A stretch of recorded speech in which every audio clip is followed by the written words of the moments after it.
এই জিনিসটা সবসময় মাথায় রাখবেন, আপনার অনেক পড়তে হবে, ধুমায়া পড়তে হবে, ভয়ঙ্করভাবে পড়তে হবে, প্রচুর পড়তে হবে। বিসিএস এর প্রিলি হয় 200 মার্কসের।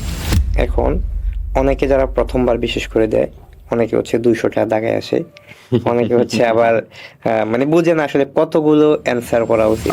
200টা যে অ্যান্সার করবে, সেটা যেই হোক, যে আমলেই হোক, যখনই হোক, যে বিসিএসই হোক, সে যোগ্যতার সাথে ফেল করবে, এটাতে কোনো সন্দেহ নাই। তবে হ্যাঁ, 120 পাওয়ার জন্য অবভিয়াসলি 150+ দাগাইতে হয়। প্রথমে আমি যেগুলো একদম এক্সাক্ট শিওর, সেগুলো আমি ফার্স্টে অ্যান্সার করব। এরপর আমি অ্যান্সার করব যেগুলোতে আমার একটু চিন্তা ভাবনা করলে আমি পারবো সেগুলো। এরপর আমি 50-50 কনফিউশন ওলা জায়গাগুলোতে যাব, কিন্তু খুব বেশি কনফিউশন হলে সেই জায়গাগুলো আমি বাদ দিব। আসসালামু আলাইকুম। ওয়ালাইকুম আসসালাম। আমাদের আজকের পডকাস্টের অতিথি হচ্ছেন জাহিদ হাসান। উনি হচ্ছে প্রশাসন ক্যাডার 45তম বিসিএস এ 4র্থ স্থানে সুপারিশপ্রাপ্ত। সো ভাইয়ের মুখ থেকেই শুনবো, ভাইয়া আসলে নিজের ব্যাকগ্রাউন্ডটা একটু বলবেন আর কি। আমার আসলে পড়াশোনা ছিল বাংলাদেশ প্রকৌশল বিশ্ববিদ্যালয় বুয়েট থেকে ইলেকট্রিক্যাল অ্যান্ড ইলেকট্রনিক্স ইঞ্জিনিয়ারিংয়ে। এরপর আমি বাংলাদেশ অ্যাটমিক এনার্জি রেগুলেটরি অথরিটিতে electrical engineer and nuclear regulator, এই রোলটাতে আমি জব করছি 2 বছর যাবত। এবং সম্প্রতি 45তম বিসিএস এর যে রেজাল্টটা হয়েছে, সেখানে প্রশাসন ক্যাডারে 4র্থ স্থান অর্জন করেছি।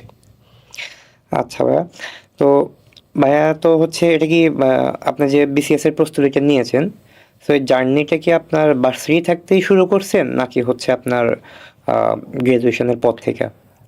আপনারা জানেন যে বুয়েটে, বিশেষ করে ত্রিপলিতে পড়ালেখার বেশ চাপ থাকে। তো ওই সময়ে আসলে মানে বিসিএস কেন, অন্য ইলেকট্রিক্যাল যে জবগুলো আছে সেগুলোর প্রিপারেশনও আসলে নেওয়ার কথা চিন্তায় মাথায় আসে না। তো পড়ালেখার চাপের কারণে আসলে ওই প্রিপারেশনটা অবভিয়াসলি ভার্সিটি লাইফে নেওয়ার সুযোগ হয় নাই, কারণ অনেক প্রজেক্ট করতে হয় আমাদের। 4th ইয়ারে থাকতেই থিসিস কমপ্লিট করে ফেলতে হয়। তো এই চাপের কারণে আসলে চাকরির প্রিপারেশন ওই সময় থেকে কেউই শুরু করে না মোটামুটিভাবে। আমি আমার আমি পাশ করি 2022-এর জুন মাসে, এবং 2023-এর জানুয়ারি থেকে আমি বিসিএস এর প্রিপারেশন শুরু করি।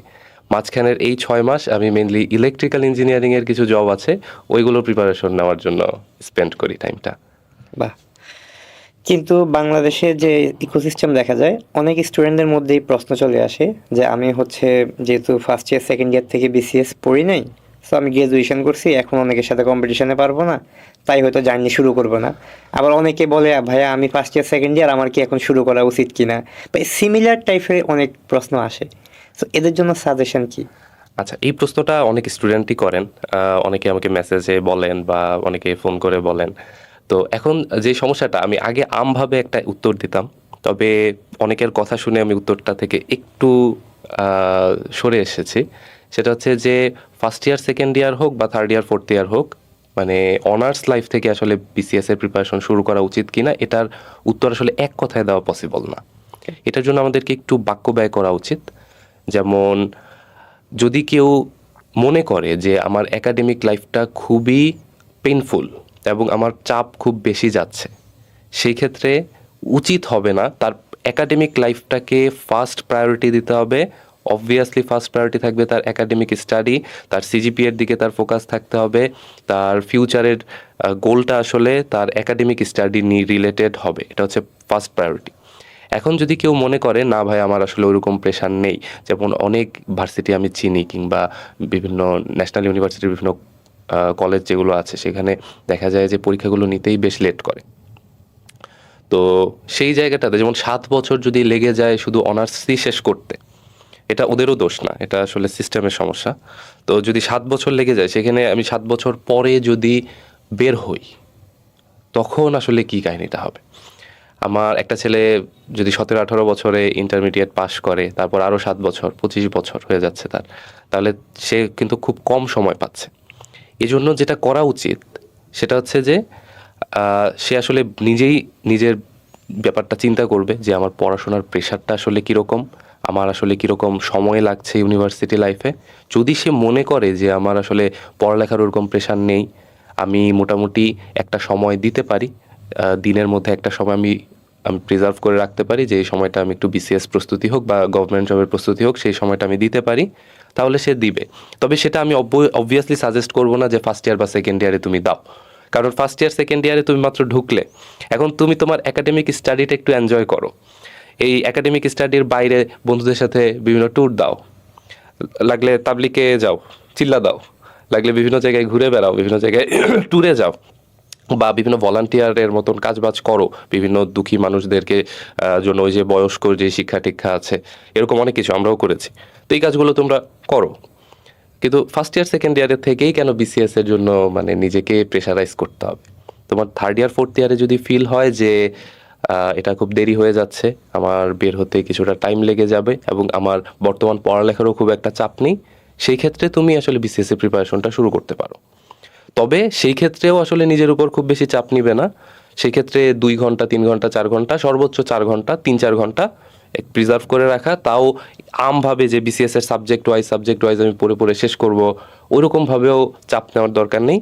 যে তুমি তোমার উইক পয়েন্টগুলো জাস্ট ফাইন্ড আউট করার চেষ্টা করো। যেমন ফর এক্সাম্পল, যদি তুমি ম্যাথে উইক হও, তো ম্যাথটা নিয়ে তুমি কাজ করো। ইংলিশে যদি কারো দুর্বলতা থাকে, সেক্ষেত্রে সে ইংলিশটা নিয়ে কাজ করবে। এভাবে তার দুর্বল দুর্বল জায়গাগুলো নিয়ে কাজ করবে এবং অনার্স পাস করার পর একদম ফুল রিদমে যে জব প্রিপারেশন সেখানে চলে যাবে। আমার কাছে এটা মনে হয় যে বাস্তবসম্মত হবে। Sounds great. ধন্যবাদ ভাইয়া, অনেক সুন্দর একটা উত্তর পেলাম, আশা করি স্টুডেন্টদের কাজে লাগবে। সো এইখানে আমি আর একটু অ্যাড করি। তো যারা ধরেন হচ্ছে আইডেন্টিফাই করতে পারে না সে আসলে দুর্বল কিনা বা সে আসলে কেমন পারবে, কারণ সে তো বিসিএস জার্নি সম্পর্কে জানেই না। সো সে এই জিনিসটা তার উপর ডিসিশন নেওয়াটা তার জন্য একটু কঠিন না, যে আমি আসলে কিভাবে ডিসিশনটা নিব, আমি কি আসলেই গ্র্যাজুয়েশনের পর থেকে পড়লেই পারবো না এখন থেকে পড়বো। আবার অনেকে এইভাবেও চিন্তা করে যে আমি যে এত আগে থেকে পড়বো আমি তো ভুলে যাব, পরীক্ষা তো আরও অনেক পরে, সো আসলেই কি আমার এত আগে থেকে পড়া উচিত? সো এটার মানে এরকম কোনো কোর ভ্যালু আছে যে লাইক এজ আমার বেসিক স্ট্রং নাই যাদের, যে আমি হয়তো জানি যে আমি অন্তত কখনোই ম্যাথে ভালো করে পারি নাই স্কুল লাইফে, সো আমার হচ্ছে তাইলে এখন ম্যাথে বেশি ফোকাস করা উচিত, বেসিক স্ট্রং হবে, এরকম কিছু বা কোনো ইয়ে আছে? আচ্ছা, এই ক্ষেত্রে মানে নিজের দুর্বল জায়গাগুলো ফাইন্ড আউট করার জন্য যেই কাজটা করতে হবে সেটা হচ্ছে যে প্রিভিয়াস কিছু বিসিএস ইয়ারের কোশ্চেন নিয়ে বসা যায়। বিসিএস ছাড়াও আরও অনেকগুলো গভর্নমেন্ট জব আছে, 9 গ্রেড 10 গ্রেড, সেই গভর্নমেন্ট জবের কোশ্চেনগুলো নিয়ে বসা যায়।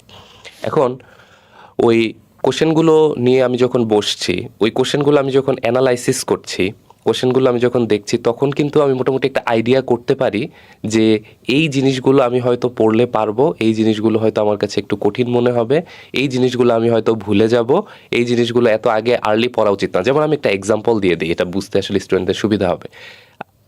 তুমি যে কোনো ডিপার্টমেন্টের হও, বাংলা সাহিত্য, এখন বাংলা সাহিত্য আমি যদি এই মুহূর্তে পড়ি, 2 বছর কেন 2 মাস পরে কিন্তু আমি ভুলে যাব। এটাই কিন্তু বাস্তবসম্মত কথা। তো বাংলা সাহিত্য আমার এখন পড়ার দরকার নেই।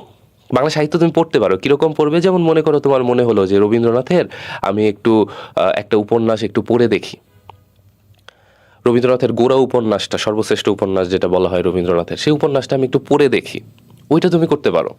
কিন্তু ওই এমসিকিউ স্টাইলে যে পড়াটা, প্রিলিমিনারির জন্য আমরা যেভাবে পড়ি, কিংবা রিটার্নের স্টাইলে যে পড়াটা সেভাবে আমরা যে পড়ি, ওইটা এখন দরকার নেই।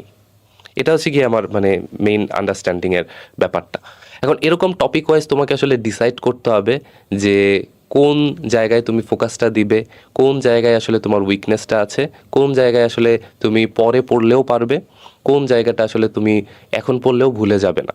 এই জন্য আমি যেটা সাজেস্ট করি, এবং ম্যাক্সিমাম স্টুডেন্টদেরই যেটা ডিমান্ড থাকে, সেটা হচ্ছে যে ভাইয়া ম্যাথে আমার দুর্বলতা আছে, ইংলিশে আমার দুর্বলতা আছে, সায়েন্সে আমার দুর্বলতা আছে। এই 3টা জায়গায় আসলে মেনলি দুর্বলতা দেখা যায়। জিকেতে আসলে কেউ দুর্বল হয় না, কারণ জিকে আসলে মানে আমি পড়লে পারবো, না পড়লে পারবো না, এটা আসলে মাথায় রাখার জিনিস। এটা তো আসলে মানে ওই রকম মেধার কোনো জিনিস না, বা এটাও ওই রকম মাপেরই জিনিস যে আমি এখন পড়লে 2 মাস পরে আবার ওই জিনিসটা মাথায় থাকবে কিনা সেই ব্যাপারেও আমি কিন্তু সন্দিহান। সো জিকের অ্যাডভান্স প্রিপারেশনে যাওয়ার দরকার নেই। এই জন্য আমি যেটা বলছি সেটা হচ্ছে যে আমার ম্যাথে দুর্বলতা আছে, সেই দুর্বলতা আমি কাটানোর চেষ্টা করব। ইংলিশে দুর্বলতা আছে, সেই দুর্বলতা আমি কাটানোর চেষ্টা করব। আমি অন্য ব্যাকগ্রাউন্ডের স্টুডেন্ট হলে আমি সায়েন্স নিয়ে কিছুটা কাজ করব। তো এভাবে আস্তে আস্তে আস্তে আস্তে আমি নিজেকে ডে বাই ডে ডেভেলপ করব। সব কিছু মনে থাকার এই ক্ষেত্রে দরকার নেই, কিন্তু যখন ওই জিনিসটা আবার তুমি রিভাইসে যাবে, তখন কিন্তু অনেক কিছু তোমার মাথায় এমনিতেই চলে আসবে।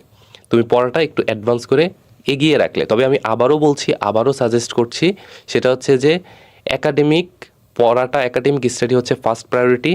এইটার দিকেই আসলে মেইন ফোকাস দিতে হবে, এবং ওইটা যদি মনে হয় যে পারবো তাহলে তুমি করতে পারো, আদারওয়াইজ না করলেও কিন্তু কোনো সমস্যা নেই।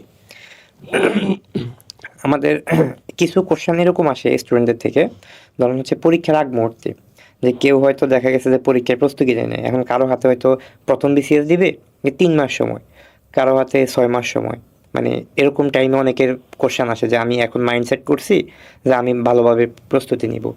সো আমরা অনেক রকমের অনেকের থেকে এরকম গল্প শুনি যে কেউ 1 সপ্তাহ প্রিপারেশন নিয়েও বিসিএস এ চান্স হয়ে গেছে, আবার কারো 1 মাস, কেউ বছরের বছর বছর এবং বয়স শেষ কিন্তু চান্স হয় নাই।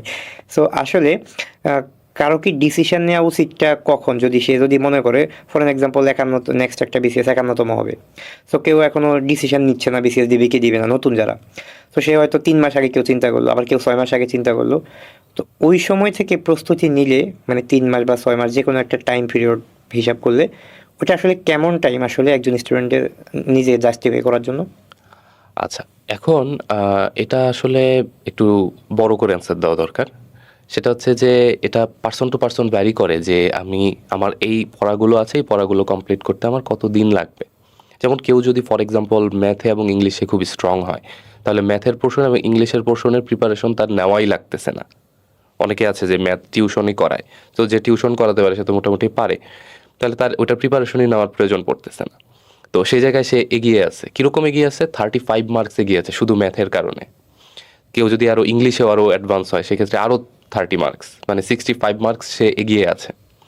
এখন অনেকের যদি দুর্বলতা থাকে, ওই দুর্বলতার জায়গাটা আবার পোষাতে কত দিন সময় লাগবে, এটা আসলে পার্সন টু পার্সন ভ্যারি করে। তো আমি যেটা বলবো, 45তম বিসিএস থেকে যে ব্যাপারটা দেখা যাচ্ছে, সেটা হচ্ছে যে প্রশ্নে কিন্তু একটা ব্যাপক পরিবর্তন চলে আসছে। সেটা আমি প্রিলিমিনারির কথা বলি, সেটা আমি রিটেনের কথা বলি, এবং বিশেষ করে যদি 47তম বিসিএস এবং 50তম বিসিএস প্রিলিমিনারি এবং 47তম রিটেনের কথাটা আমি বলি, দেখা যাচ্ছে যে 47তম প্রিলিমিনারির পর 47তম রিটেনের জন্য আসলে খুব একটা সময় থাকছে না, মাত্র 2টা মাস সময় থাকছে। আবার এই যে 50তম প্রিলি, মাত্র 2 মাস সময় মাঝখানে, এর মধ্যে আবার রমজান 1 মাস। তো এই সকল জায়গাগুলোতে, এই সকল ক্ষেত্রগুলোতে যে ব্যাপারটা হয়, সেটা হচ্ছে যে রিটেনের জন্য আলাদা প্রিপারেশন নেওয়ার যেহেতু সময় নেই, আমাকে ওই প্রিলির সাথে কম্বাইন্ড করেই একটা প্রিপারেশন বর্তমানে নিতে হচ্ছে। কাজেই আমার পড়াটা একটু ডিপ হতে হবে, এবং 47, 50th বিসিএসগুলোতে যেরকম মানের প্রশ্ন এসেছে, কিংবা এই ট্রেন্ডটা আসলে 45 থেকে শুরু হয়েছে, একটু ইউনিক প্যাটার্ন, ইউনিক কোশ্চেনের। তো এই যে প্যাটার্ন, এই যে ইউনিক একটা জিনিসে শুরু হয়েছে, এটার জন্য কিন্তু একটা বড় প্রিপারেশনের দরকার আছে। এটা আমি বলতাম না যদি 44তম বিসিএস পর্যন্ত প্রশ্নগুলো আমি অ্যানালাইসিস করে কথা বলতাম। কারণ 44তম বিসিএস পর্যন্ত দেখা গেছে যে অনেক বেশি কাটমার্ক চলে আসতেছে প্রিলিমিনারিতে, রিটেনের প্রশ্নগুলো গতানুগতিক চলে আসতেছে মোটামুটি, যে প্রিভিয়াস ইয়ারের কিছু জিনিস সলভ করলে প্রিভিয়াস ইয়ার থেকে ধারণা নিয়েই মোটামুটি একটা কাভার আপ করে দেওয়া যায় রিটেনে, বানিয়ে বানিয়ে মোটামুটি একটা লেখা লিখে, গতানুগতিক একটা লেখা লিখে ফেলা সম্ভব। কিন্তু 45 থেকে ওই ট্রেনটাই আসলে বিলুপ্ত হয়ে গেছে। ইভেন রচনা এমন আসছে, একটা রচনা দিচ্ছে, একটা রচনাই তোমার লিখতে হবে। এখন দেখেন, আপনি যখন একটা রচনায় মানে কোনো অপশন নেই, তখন আপনি আটকা পড়ে যাচ্ছেন। আবার রচনাটাও আসছে একটা ইউনিক একটা টপিকে, একটা খুবই ইউনিক একটা নামে আসছে, তো ওইটার জন্য আপনি পৃষ্ঠার পর পৃষ্ঠা লিখতেও পারবেন না। কাজেই প্রিপারেশনটা একটু শক্তপোক্ত হতে হবে, একটু সময় সাপেক্ষ হবে, এবং একটু টাইম নিয়ে আসলে প্রিপারেশনটাতে বসতে হবে। আমি মনে করি যে মোটামুটি 6 মাস থেকে 1 বছর, এটা পার্সন টু পার্সন ভ্যারি করবে। তারা যদি মোটামুটি 8 থেকে 10 ঘন্টা টেবিলে বসে একটা প্রিপারেশন নিতে পারে, তাহলে এটা একটা ভালো মানের একটা প্রিপারেশন হবে বলে আমি মনে করি। এখন কথা হচ্ছে যে এই প্রিপারেশনটা তারা কত বছর বয়সে শুরু করবে, এটা আসলে মানে নিজস্ব অভিমত, সে আসলে নিজে ডিসাইড করবে। যে আমি সাজেস্ট করব যে ফিউচারের কথা ভাবা। কারণ 59 বছর বয়সে বা 60 বছর বয়সে আমি আমাকে কোথায় দেখতে চাচ্ছি। আমি যদি আমাকে ডেপুটি সেক্রেটারিতে দেখতে চাই, সেক্ষেত্রে আমার প্রিপারেশন আমি দেরিতে শুরু করব। আমি যদি আমাকে জয়েন্ট সেক্রেটারি বা এডিশনাল সেক্রেটারি বা সেক্রেটারি লেভেলে দেখতে চাই, সেক্ষেত্রে আমি আর্লি শুরু করব। কেননা যত আর্লি প্রিপারেশন আপনি নেবেন, তত চাকরি তাড়াতাড়ি হবে, তত তাড়াতাড়ি প্রমোশন পাবেন। কাজেই এখন চাকরি পাওয়ার চাইতে হিসাব করতে হবে যে আমার আসলে আলটিমেট গোল তো চাকরিটা করে তারপর প্রমোশন নিয়ে আমার ওইখানে একটা হেলদি একটা লাইফ লিড করা। তো ওই লাইফটা লিড করার জন্য আপনার আসলে কত বছর সময় আছে, কত বছর আপনি সময় পাবেন, সেই ক্যালকুলেশনগুলো মাথায় আনা উচিত। ওকে, ধন্যবাদ। আচ্ছা, আরেকটা বিষয়, বাংলাদেশে দেখা যায় যদিও এখন ট্রেনিংয়ে কিছু চেঞ্জেস আসতেছে, যে দেখা যাচ্ছে যে পরীক্ষা দেয়, ফর এন এক্সাম্পল কোনো একটা বিসিএস এ সম্ভবত অ্যারাউন্ড 5 লাখের মতো ক্যান্ডিডেট ছিল, এবং সেখান থেকে দেখা যায় বিসিএস এর প্রিলিটিক্যাল চান্স রেট কিন্তু সমানই, প্রায় 20,000, 10,000 থেকে 20,000, মানে এরকম বিভিন্ন রেঞ্জে থাকে। তো পরীক্ষার্থী কিন্তু অনেক, এবং এক্ষেত্রে কিন্তু অ্যাকচুয়াল পরীক্ষার্থী কিন্তু 5 লাখ থাকতেছে না না। না না সো ওরা পরীক্ষা দেয়, তাতে সমস্যা নেই। তো এদের জন্য কোনো সাজেশন আছে কিনা, যে সে যদি নিজেই বুঝতে পারে যে আমি এখনও বিসিএস এর জন্য ফিট না, তাইলে কি আমার এর পাশাপাশি, বা আমি বিসিএস এর জন্য ফিট হওয়ার চান্স রেট কম, তাহলে আমাকে ডাউন গ্রেডের কিছু মানে নিচের গ্রেডের পরীক্ষাগুলো দেওয়া উচিত? কারণ এটা অনেকেই মিস করে, দেখা যায় নিজের লাইফটা পরে ঝুঁকিতে পড়ে, 30 বছর শেষ, সে ওই 9 গ্রেডের জবের জন্য, কিন্তু জবটা আর হইলো না, কিন্তু সেও আর ভালো কিছু পাইলো না। তো একটা নিজের মধ্যে এই জিনিসটা নিয়ে কিছু বলার সাজেশন আছে কিনা? অবভিয়াসলি, যেটা হচ্ছে যে বিসিএস একটা জব। এখন মানে এটাকে আমরা খুবই পিকে তুলে ফেলছি, খুবই মানে ওভার হাইপড একটা জব আসলে বাংলাদেশের প্রেক্ষাপটে যদি বলি। তো এটা আসলে ব্রিটিশ ট্রেন্ড থেকে আসছে, ব্রিটিশরাই এটা সেই 200 বছর 250 বছর আগে বানায় দিয়ে গেছে, ওইভাবে আমরা চলতেছি। তো আরও চাকরি আছে, এবং সব কিছুই চাকরি। আমার একটা চাকরি করে, একটা কর্ম করে খেতে হবে, এটা আপনি ব্যবসা করেও খাইতে পারেন। এখন মানুষের যে এই ব্যাপারটা, সেটা হচ্ছে যে অনেকে এরকম আছেন যে আমি 9 গ্রেডে, বিসিএস না হইলেও আমি 9 গ্রেডের জবই করব, এর নিচে নামবো না। অনেকে এই ব্যাপারটা ধরে রাখে। আবার অনেকে হচ্ছে আমার একটা গভর্নমেন্ট চাকরি, সেটা পিওনের চাকরি হোক, সেটা হইলেও আমার হয়েছে। তো আমি যেটা সাজেস্ট করবো স্টুডেন্টদেরকে, সেটা হচ্ছে যে আপনি প্রথমে যেটা বললেন, আমি একটার পর একটা যদি আসি, যে 5 লাখ পরীক্ষার্থী যদি থাকে, সেখানে আসলে রিয়েল পরীক্ষার্থী কিন্তু 50,000ও না, এটাই সত্য কথা। সেখানে মাত্র 10,000 পাস করতেছে, সেখানে ফাইট করতেছে হয়তো 30-40 হাজার, ভালো মতন ফাইট দিচ্ছে, হয়তো 5 মার্ক 2 মার্ক 1 মার্ক এগুলোর জন্য ছুটে যাচ্ছে। তো সেই ক্ষেত্রে অন্যরা কিন্তু নিজের প্রিপারেশনটা জানে। অনেকে বলে যে আমি হচ্ছে গিয়ে ঘুরতে যাচ্ছি, আমি একটু বেড়াতে যাচ্ছি, দেখি কি করি। হ্যাঁ, ইটস ফাইন, মানে সবাই নিজের অভিজ্ঞতা সঞ্চয় করার জন্য অবভিয়াসলি বিসিএস পরীক্ষা অ্যাটেন্ড করবে। তবে অন্যান্য পরীক্ষাগুলোও তার অ্যাটেন্ড করা উচিত, সেটা 9 গ্রেডের পরীক্ষা হোক, 10th গ্রেডের পরীক্ষা হোক, সেটা প্রাইমারি হোক, এনটিআরসিএ হোক। আমি এমন অনেককে চিনি যারা প্রাইমারিতে ছিল এবং এরপরে বিসিএস ক্যাডার হয়েছে। আমি এমন অনেককে চিনি যারা সাব ইন্সপেক্টরে ছিল, পুলিশের চাকরি কিন্তু বেশ কঠিন চাকরি, চ্যালেঞ্জিং চাকরি, তারপর সাব ইন্সপেক্টরের, সেখান থেকেও সে কষ্ট করে প্রিপারেশন নিয়ে কিন্তু বিসিএস ক্যাডার হয়েছে। এরকম অসংখ্য ভুরি ভুরি আসলে প্রমাণ আছে। এজন্য আমি প্রথমে একটা লেভেলে গিয়ে নিজেকে সেট করি, আমার হারানোর আসলে কোনো ভয় থাকবে না ওই জায়গাটাতে। আমি একটা জবে আছি অলরেডি, সো আমার ভয়টা কমে যাবে, আমার যে সংশয়, আমার যে সিকিউরিটি ডিলেমা, সেই জিনিসগুলো কিন্তু থাকবে না। আমার কাছে চাকরি আছে, এখন আমি আরেকটু ভালো চাকরির জন্য, আরেকটু বেটার চাকরির জন্য একটু কাজ করে যাব। ইনফ্যাক্ট আমি 9 গ্রেডের যে কোনো একটা জবে ঢুকলাম, যে কোনো একটা জায়গায় অ্যাসিস্ট্যান্ট ডিরেক্টর হিসেবে ঢুকলাম, এরপর আমি বিসিএস এর চেষ্টা করলাম। বিসিএস একটা জব, ওই একটা প্রতিষ্ঠানের অ্যাসিস্ট্যান্ট ডিরেক্টর, ওইটাও একটা জব। কাজেই দুইটা জবই জব, দুইটাই আপনার মানে হালাল রিজিকের একটা উপায়। তো দুইটাকেই সমানভাবে নেন। আপনার যদি বিসিএস ড্রিম থাকে, তাহলে সেক্ষেত্রে বলবো যে বিসিএস ড্রিম আছে, সেটার জন্য অবভিয়াসলি চেষ্টা করে যাবেন, কিন্তু অন্য যেই চান্সগুলো আছে, অন্য যেই সুযোগগুলো আছে, সেগুলো হাতছাড়া হতে দিয়েন না। আচ্ছা, অডিয়েন্স থেকে আমরা আরও কিছু কোশ্চেন পাই এরকম, যে পত্রিকার পড়া নিয়ে আর কি। দেখা যাচ্ছে নিউজ পেপার, তো অনেকে হচ্ছে পত্রিকা পড়ার অভ্যাস থাকে অনেক আগে থেকে, অনেকে আবার পড়ে না। সো এইখানে রিসেন্টে হয়তো কিছু কোশ্চেন বিসিএসে আসে, যে রিসেন্ট থেকে কিছু মার্ক, তো রিসেন্টেরগুলো হয়তো কয়েক মাস, 3 মাস বা 4 মাস এরকম অ্যারাউন্ড, আমি জানি না এক্স্যাক্টলি, আপনি বলবেন। তো এর বাহিরে, ওই রিসেন্টের নির্দিষ্ট টাইম পিরিয়ডের বাহিরে আগে থেকে পত্রিকা পড়ার কোনো বেনিফিট আছে কিনা, বা পড়লে পত্রিকার কোন কোন জায়গাগুলা পড়া উচিত?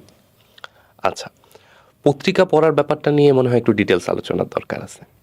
কারণ এখানে প্রথমত হচ্ছে যে আমি কোন পত্রিকা পড়ব, পত্রিকাটা আগে পিক করতে হবে। এরপর পত্রিকা পিক করে আমি কোন নিউজটা পড়ব। তো প্রথমত কোন পত্রিকা পিক করব।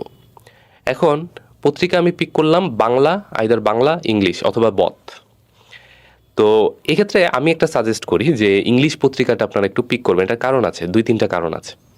কারণ হচ্ছে আপনি বাংলা যেই পত্রিকাগুলো আছে, সেই বাংলা পত্রিকাগুলো কিন্তু মানে যেই অডিয়েন্স, সেই অডিয়েন্স কিন্তু হয়তো চায়ের দোকানে চা চুমুক দিতে দিতে আর চায়ের কাপে ঝড় তুলতে তুলতে যারা আলাপ করে তাদের সেই অডিয়েন্সটা, তাদের কথা চিন্তা করে বাংলা পত্রিকাগুলো।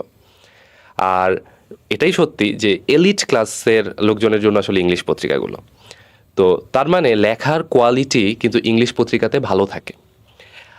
আমি প্রথমে একটু আগে যেটা বললাম সেটা হচ্ছে যে যেহেতু প্রিলির প্রিপারেশনের সাথে সাথে রিটেনের একটা কম্বাইন্ড প্রিপারেশন নিতে হবে, রিটেনের সময় খুব কম সময় থাকে, এটার পাশাপাশি আপনারা যদি 47th আন্তর্জাতিক অংশটা দেখেন, 20টার মধ্যে মনে হয় 9টা বা 11টা প্রশ্ন মানে রিসেন্ট টপিক থেকে এসেছে।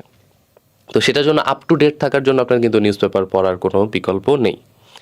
তো আপনি যখন ইংলিশ একটা পত্রিকা পড়ছেন তখন ওই আপ টু ডেটও আপনি থাকতে পারছেন। আরও একটা লাভ আছে, আমি একটা কথা সবসময় বলি, সেটা হচ্ছে যে আপনি যদি ইংলিশে আপনি যদি খুব ভালো কথা বলতে চান তাহলে আপনাকে অনেক বেশি শুনতে হবে। আর আপনি যদি ইংলিশ খুব ভালো লিখতে চান তাহলে অনেক বেশি আপনার রিডিং দরকার, অনেক বেশি আপনাকে পড়তে হবে। এজন্য আপনার ইংলিশ রাইটিং স্কিলটা ডেভেলপ করার জন্য মানে পত্রিকা, ইংরেজি পত্রিকা পড়ার বিকল্প আসলে নেই, সেটা আপনার অবভিয়াসলি পড়তে হবে। সেটা যে কোনো পত্রিকা সেটা হতে পারে। এখন কথা হচ্ছে যে বাংলা পত্রিকা কি তাহলে আমরা ইগনোর করে ফেলছি? না, বাংলা পত্রিকাও আপনি ইংলিশ পত্রিকার সাথে কম্বাইন করে পড়তে পারেন। এখন কথা হচ্ছে আপনি যদি হার্ড কপি পড়ার অভ্যাস থাকে নিউজ পেপারে তাহলে আপনার 2টা পত্রিকায় পিক করে পড়তে হবে। আর যদি আপনি সফট কপি পড়ার অভ্যাস থাকে সেই ক্ষেত্রে আমি বলবো যে আপনি একটু এআই ইউজ করেন কাইন্ডলি। বর্তমান যুগ এআই এর যুগ, একটু এআই ইউজ করেন। এআইকে বলেন যে আজকের দিনের টপ নিউজগুলো আমার সামনে নিয়ে আসো। সে হচ্ছে গিয়ে শুধু 1টা 2টা পত্রিকা না, সকল পত্রিকার নিউজগুলো একটা জায়গায় নিয়ে আসবে। ইংরেজিতে চাইলে ইংরেজি নিউজগুলো নিয়ে আসবে, বাংলা কিছু পত্রিকার নাম বলে বাংলা পত্রিকার নিউজগুলো নিয়ে আসবে। তো এখন কথা হচ্ছে যে কোন নিউজগুলো আপনি পড়বেন। আপনি কি সেই বিনোদনের যেই পেজগুলো আছে সেই পেজগুলো পড়বেন, নাকি আপনি হচ্ছেন গিয়ে হিরো আলম রিলেটেড কোনো নিউজ পড়বেন? আপনাকে আসলে পড়তে হবে দেশের যে টপ নিউজগুলো হচ্ছে সেটা জাতীয় পর্যায়ের নিউজগুলো, এবং এটার পাশাপাশি সবচেয়ে ইম্পর্ট্যান্ট কথা যেটা সেটা হচ্ছে সম্পাদকীয় যেই পেজটা আছে এডিটোরিয়াল, সেই পেজগুলো আপনার একটু পড়তে হবে। সম্পাদকীয় বা এডিটোরিয়াল পোর্শনটা পড়লে আপনার লাভ কি হবে? অনেকগুলো লাভ হবে। আপনি হচ্ছেন বাংলাদেশ অ্যাফেয়ার্স, ইন্টারন্যাশনাল অ্যাফেয়ার্স কীভাবে গুছিয়ে লিখতে হয় সে সম্পর্কিত একটা ধারণা পাবেন। এরপর বাংলাতে এবং ইংরেজিতে 2টা জায়গায় 20 মার্ক করে এডিটোরিয়াল লেখার জন্য মানে এডিটরের কাছে পত্র লেখার জন্য এক ধরনের পত্র আসে। তো সেইটার লেখার কোয়ালিটি আপনি বুঝতে পারবেন এবং সেই অনুযায়ী আপনি নিজেকে পরিচালনা করতে পারবেন। কাজেই বেশ অনেকগুলো লাভ আছে এডিটোরিয়াল পড়া। কাজেই জাতীয় পর্যায়ের নিউজগুলো আপনি দেখবেন, আপনি এডিটোরিয়াল পড়বেন, আপনি খেলাধুলার সাথে একটু আপ টু ডেট থাকবেন, এবং অবভিয়াসলি আন্তর্জাতিক অঙ্গনে যেই জিনিসগুলো হচ্ছে সেগুলোর সাথে আপনি আপ টু ডেট থাকবেন। এখন এই সবগুলো কাজ কিন্তু একটা ভাবে আপনি করতে পারেন। এখন অনেকে বলে যে, বা আমিও এটা অনেক সময় ফেস করতাম, যে অন্যান্য পড়তে গিয়ে দেখা যাচ্ছে যে আমি নিউজ পেপারটা যখন পড়তে যাচ্ছি ভালো লাগছে না বা একটু বোরিং ফিল হচ্ছে। এটা কিন্তু খুব মানে আসলে একটা কথা। এখন ওই ক্ষেত্রে আপনি কি করতে পারেন? ওই ক্ষেত্রে জাতীয় বা আন্তর্জাতিক পর্যায়ের নিউজগুলো কিন্তু আপনি ইউটিউব থেকে দেখে নিতে পারেন। সেই ক্ষেত্রে নিউজ পেপার কিন্তু আপনি সময় নিয়ে খুব একটা নিউজ পেপার কিন্তু আপনার পড়তে হবে। এডিটোরিয়াল পোর্শনটা কিন্তু আপনি হয়তো ওইভাবে পাবেন না, ওইভাবে আপনি ইউটিউবের মধ্যে পাবেন না। কিন্তু ইউটিউবের যে কোনো একটা প্রমিনেন্ট যে কোনো একটা চ্যানেলে আপনি যান, বাংলা যে কোনো একটা চ্যানেলে যান, এবং আমি যেটা সাজেস্ট করি রাত 10টা 12টার পরে যান। তাহলে 10টা 12টার পরে গেলে সারা দিনের নিউজগুলো কিন্তু আপনি একটা জায়গায় পাচ্ছেন। এই কাজটা আপনি একটু করেন, তাহলে কি হবে, মাত্র 20 মিনিটে হয়তো 1 ঘন্টার নিউজ পেপারের পড়াটা আপনি পড়ে ফেলতে পারবেন। মানে পড়া হয়ে যাবে, আপনার জানা হয়ে যাবে। আপ টু ডেট থাকাই তো আমার উদ্দেশ্য, ওটা কিন্তু হয়ে যাবে। কাজেই আপনি ইউটিউব থেকে যে কোনো একটা ভালো চ্যানেল থেকে আপনি ডেইলি নিউজগুলো একটু আপডেটেড হয়ে নেন। আর এটার পাশাপাশি কিছু এডিটোরিয়াল পড়েন, আবার মাঝে মাঝে নিউজ পেপার থেকেই ওগুলো আপ টু ডেট থাকার চেষ্টা করেন। আর একসাথে আরও 10টা নিউজ পেপার পড়ার ওয়ে হচ্ছে এআই ইউজ করেন। এআই আসলে আপনাকে বলে দিবে যে কোন নিউজগুলো ভালো, কোন নিউজগুলো আসলে পড়া উচিত, কোন নিউজগুলো আসলে ডিটেলসে আপনার সামনে নিয়ে আসা উচিত, ওই কাজটা ওই করবে। কাজেই এক্ষেত্রে এআই এর ব্যবহারও আপনি করতে পারেন। ভাইয়া, এখন অনেকে হচ্ছে প্রস্তুতিতে শুরু করবে, সে তো নতুন বিসিএস দিবে ধরেন, তো সে তো জানে না আমার আসলে কোথায় থেকে শুরু করা উচিত। তো স্টার্টিংটা কেমন হওয়া উচিত নতুনদের জন্য? আচ্ছা, একদম শূন্য থেকে বিসিএস যে প্রস্তুতিটা, তো এখানে আসলে অনেক কথা। এটা বললে হয়তো ঘন্টার পর ঘন্টা চলে যাবে, কারণ সেখানে কি কি বই দেখবো আমি, বা কিভাবে আগাবো, কি কি গাইডলাইন অনুযায়ী চলবো, সেই জায়গাটা নিয়ে কাজ করতে হবে। তো এই জন্য আমরা যেটা প্রথমেও বলেছিলাম যে স্নাতকে যারা আছে তারা কি করবে, তো তাদের সেম কাজটাই কিন্তু বিগিনাররা করবে, সকল বিগিনাররাই সেম কাজটা করবে, যে প্রিভিয়াস ইয়ারের যে কোশ্চেনগুলো রয়েছে, সেটা প্রিলিমিনারির কোশ্চেন হোক, সেটা রিটার্নের কোশ্চেন হোক, সেখান থেকে ধারণা নেওয়া।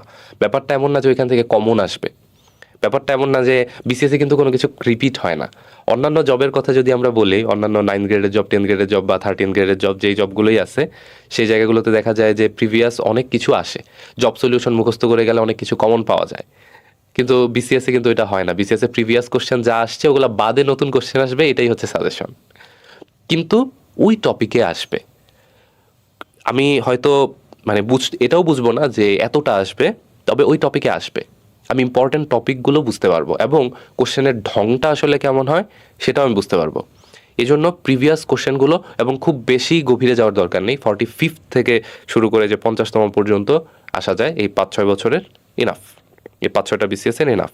এগুলোর প্রিলিমিনারি কোশ্চেনগুলো, এগুলো রিটেনের কোশ্চেনগুলো প্রথমে সে দেখবে, দেখে সে একটা অ্যানালাইসিস দাঁড় করাবে যে আমার উইকনেসের জায়গাটা আসলে কোনটা, আমার স্ট্রেংথের জায়গাটা আসলে কোনটা। তো স্ট্রেংথের জায়গাটা নিয়ে আমি পরে কাজ করব, উইকনেসের জায়গাগুলো আগে রিকভার করার চেষ্টা করব। এবং অবভিয়াসলি এটা মাস্ট কথা, অনেকে অনেক ধরনের মোটিভেশন দিবে আপনাকে, ইউটিউবে অনেক মোটিভেশনের ভিডিও আপনি পাবেন, বিসিএস ক্যাডারে আপনাকে মোটিভেশন দিবে। তবে এটার চাইতে বড় মোটিভেশন আর কিছু হয় না, যেই কথাটা আমি এখন বলতে যাচ্ছি। টেবিলে বসে, খাটে শুয়ে না, কিংবা কোথাও হেলান দিয়ে না, টেবিলে বই রেখে চেয়ারে বসে 8 থেকে 10 ঘন্টা স্ট্রিক্টলি পড়তে হবে, আপনি যদি বিগিনার লেভেলে হন। এবং আমি যেটা বলি, 3টা টাইম স্লটে বিভক্ত করে নেওয়া পড়ার টাইমিংটাকে, যে 3 ঘন্টা 3 ঘন্টা 3 ঘন্টা, এই 3 ঘন্টা আমি ম্যাথে দিলাম, এই 3 ঘন্টা আমি ইংলিশে দিলাম, এই 3 ঘন্টা আমি জিকেতে দিলাম, পরের দিন আবার অন্য টাইমিং হবে, কিন্তু স্লট 3টাই থাকবে। এরকম 3টা স্লটে বিভক্ত করে নেওয়া, প্রথমত সাজানো যে আমার উইকনেস এই এই জায়গাগুলো আছে, এই এই জায়গাগুলো নিয়ে আমি ফার্স্টে কাজ করব। তো কিভাবে কাজ করব, আমার অনেক বেশি পড়তে হবে, সেই পড়ার টাইমিংটা হবে 8-9 ঘন্টা, এরকম 3টা স্লটে বিভক্ত। এবং এখানে একটা উপযুক্ত গাইডলাইনের দরকার পড়তে পারে, অনেকের গাইডলাইন ছাড়া নিজে নিজেই পড়তে পারেন, কিন্তু অনেকের আবার গাইডলাইন দরকার হয়, সেক্ষেত্রে আপনি কোনো টিউটর বা যে কোনো প্ল্যাটফর্মের আপনি হেল্পও নিতে পারেন।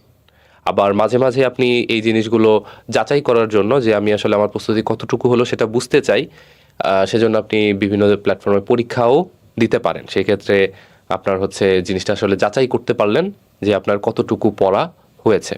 এভাবে আস্তে আস্তে আগালে, এবং আরও 2-1টা পরীক্ষা আপনি যদি অ্যাটেন্ড করেন, ধরেন এর বিসিএস পরীক্ষার আগে আপনার 9 গ্রেডের আরও পরীক্ষা থাকতে পারে, 10 গ্রেডের আরও চাকরির পরীক্ষা থাকতে পারে, সেগুলোতে আপনি অ্যাপ্লাই করেন, সেগুলো পরীক্ষা আপনি অ্যাটেন্ড করেন, তাহলে পরীক্ষায় যে ঢংটা থাকে, পরীক্ষায় যে আবহটা থাকে, সেটা আপনি মোটামুটি কিছুটা হলেও ধরতে পারবেন। তো আমার মনে হয় এভাবে একটা স্টার্ট তারা করুক, স্টার্ট করলে আস্তে আস্তে ধরে ফেলতে পারবে ইনশাল্লাহ। রাইট। আচ্ছা, এখানে আমি একটু এডিশনাল প্রশ্ন করি। তো কেউ যখন প্রস্তুতি নেয়, আপনি যেটা বলছেন, সে কেমন প্রস্তুতি নিচ্ছে সেটা জাস্টিফিকেশনের জন্য সে কিছু পরীক্ষা দিবে। সো পরীক্ষা দেওয়ার পরে বিভিন্ন জায়গায় সে হয়তো পরীক্ষা দিচ্ছে বা ধরে নিলাম দেয়। তো দেওয়ার পর তার তো একটা রেজাল্ট আসে, রেজাল্ট দিয়ে ধরে নিলাম ওইটাই তার জাস্টিফিকেশন যে তুমি কেমন করতেছো। কিন্তু সে কিন্তু ওই জাস্টিফিকেশনটা আবার কি পরবর্তীতে আরও একটু ডিটেলসে অ্যানালাইসিস করা দরকার আছে। ফর অ্যান এক্সাম্পল, অনেক জায়গায় সে পরীক্ষা দিল, এখন সে পরীক্ষা দেওয়ার পর কিন্তু ভালো মতো এটা আইডেন্টিফাই করা অনেক সময় টাফ হয় না, যে আমি আসলে কোন জায়গাটায় দুর্বল। যেমন আমি হয়তো যে প্রিপোজিশন হয়তো দুর্বল হতে পারি, আরেকজন হয়তো প্রিপোজিশনে ভালো করতে পারে। সো কোচিং কিন্তু পরে আর আমাকে ওই জিনিসটা আবার হেল্পও করে না যে তুমি প্রিপোজিশনে দুর্বল, সো তোমার পরবর্তী প্রিপারেশনটা প্রিপোজিশন নেওয়া উচিত। আবার আরেকজন প্রিপোজিশন ভালো পারে, তার হয়তো অন্য কোনো টপিক দুর্বল। এই ক্ষেত্রে সে নিজে কিভাবে প্রস্তুতিটা নিবে, যখন সে নিজে দুর্বলতা কিছুটা জানার পরেও কোচিং কিন্তু তারা পরবর্তী হেল্প করতেছে না প্ল্যাটফর্ম, তো তখন তো তাকে আবার একটা স্টেপ নিতে হবে। আচ্ছা, প্রথম কথা হচ্ছে পরীক্ষা আসলে স্টুডেন্ট কখন দিবে, সেই জিনিসটা কিন্তু ইম্পর্টেন্ট। এখন আমি প্রস্তুতি শুরু করছি মাত্র 1 মাস 2 মাস হয়েছে, আমি খুব বেশি কিন্তু পড়ালেখা আগাইতে পারি নাই। এখন যদি আমি পরীক্ষা দেওয়া শুরু করি, আমি যোগ্যতার সাথে খুবই পোর মার্কস পাবো, এখানে আসলে কোনো কিছুই জাস্টিফাইড হবে না। এটার জন্য যেটা করতে হবে সেটা হচ্ছে মোটামুটি একটা প্রিপারেশন দাঁড় করানো, যে একটা প্রিপারেশন আমার আছে, সেই প্রিপারেশনে দাঁড়ানোর পর পরীক্ষায় যাওয়া উচিত। সেটা টপিক ওয়াইজ পরীক্ষা হোক, সেটা ফুল সাবজেক্টের পরীক্ষা হোক, সেটা যে কোনো পরীক্ষা হোক। আর 100টা প্ল্যাটফর্মে পরীক্ষা দেওয়ার দরকার নাই। পরীক্ষা একটা প্ল্যাটফর্মে দেওয়াই যথেষ্ট, সেটা যে কোনো প্ল্যাটফর্ম হোক, একটা প্ল্যাটফর্ম। সে পরীক্ষা, ইভেন পরীক্ষা মানে যদি কেউ নাও দেয় তাও কোনো কিছু আসলে যায় আসে না। যেমন আমি আমি আমার ফার্স্ট মানে 200 মার্কের অ্যাটেন্ড করা পরীক্ষা ছিল ওই 45th বিসিএস প্রিলি পরীক্ষা। আমি খুবই অলস মানুষ, আমি হচ্ছে গিয়ে ওইরকম মেইন পরীক্ষার আগে ওইরকম পরীক্ষায় বসার ধৈর্য আমার নাই। ঠিক আছে, এটা আমি খুব অলসতার কারণে, এটা মেইন রিজন, অলসতা, আর কোনো রিজন নাই। তো কেউ যদি পরীক্ষা নাও দেয় তাহলেও কোনো কিছু যায় আসে না। এখন পরীক্ষাটা সে কখন দিবে? যখন সে মনে করবে আমি মোটামুটি প্রিপেয়ার্ড, এখন আমি একটু নিজেকে ঝালাই করে দেখতে চাই যে আসলে আমার কোন জায়গায় ঘাটতি আছে, সেই জায়গাগুলো আমি একটু আইডেন্টিফাই করতে চাই। তো সে তখন ওইটার ব্যাপারে কাজ, ওই ওই পরীক্ষাগুলো দিবে। এখন কথা হচ্ছে যে আপনি যেটা বললেন যে পরীক্ষা দেওয়ার পর একটা রেজাল্ট আমার কাছে আসলো, এখন দেখলাম যে আমি প্রিপোজিশনে দুর্বল অথবা প্রিপোজিশনে খুব সবল। এখন এরকম, এটার কারণ হতে পারে ওই পার্টিকুলার যে কোশ্চেনগুলো ছিল ওই কোশ্চেনগুলো আমি পারছি অথবা পারি নাই। এটা আসলে ওইরকমভাবে নির্দেশ করে না কিছু যে আমি আসলেই ওটাতে অনেক বেশি দুর্বল। হতে পারে যে আমি ওইটাতে মোটামুটি ভালোই পারি, কিন্তু ওই পরীক্ষার কোশ্চেনটা খুব বেশি টাফ ছিল, খুব বেশি কঠিন ছিল, আমি ওটা ক্র্যাক করতে পারি নাই। এটা হইতে পারে।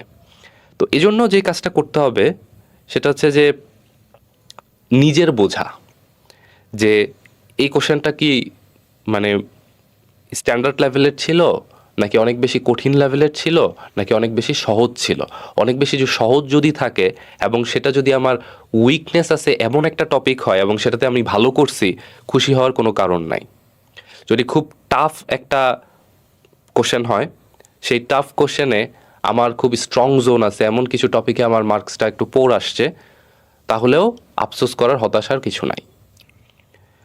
তো এভাবে একটু ব্যালেন্স করে নিজের মাধ্যমে নিজেকে নিজেই বুঝতে হবে যে আসলে আমার কোন দিকে আগানো উচিত, কোনটার উপর আমার একটু বেশি কাজ করা উচিত। তো আবারও বলি যে পরীক্ষা দিতেই হবে এমন কোনো বাধ্যবাধকতাও নাই। আবার পরীক্ষাটা দিলে সেই পরীক্ষাটা কখন দিতে হবে সেটাও কিন্তু বুঝতে হবে। এক্স্যাক্টলি। আচ্ছা, আরেকটা কোশ্চেন করি। এমসিকিউতে 4টা করে অপশন থাকে। সো আমরা দেখা যায় বেশিরভাগেরই, আমি জেনেরিকভাবে বলতেছি, দেখা যায় অপশানগুলোর মধ্যে একটা কনফিউশন থাকে। সো কনফিউশনগুলো তো মূলত থাকে তার হচ্ছে প্রিপারেশনের ঘাটতির কারণে, এক কথায় বলতে গেলে। সো এটার জন্য সে আসলে কীভাবে প্রস্তুতি নিলে ওই ঘাটতিটা কম মনে হইতে পারে আর কি, কোনো সাজেশন আছে কিনা? হ্যাঁ, এটা খুবই কনফিউশনের যে ব্যাপারটা, এটা খুবই কমন একটা সমস্যা এবং এই সমস্যায় আমিও পড়ছি।